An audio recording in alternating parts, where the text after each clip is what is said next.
جی وعلیکم السلام ورحمۃ اللہ وبرکاتہ۔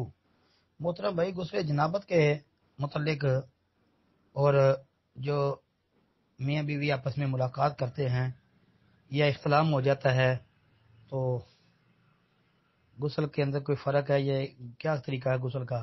محترم بھائی، پہلی بات یاد رکھیں، جو اختلام ہوتا ہے نا، آدمی مثلا سویا ہوا ہے تو اس نے خواب دیکھا تو کپڑے خراب ہو گئے، جی یہ کہتے ہیں جی اختلام ہو گیا، تو اسی کو جنبی بھی کہتے ہیں، یعنی جنابت کی حالت میں ہے بندہ، جی آدمی کو اختلام ہو جائے یا آدمی اپنی بیوی کے ساتھ تعلقات قائم کرے، غسل کا طریقہ ایک ہی ہے۔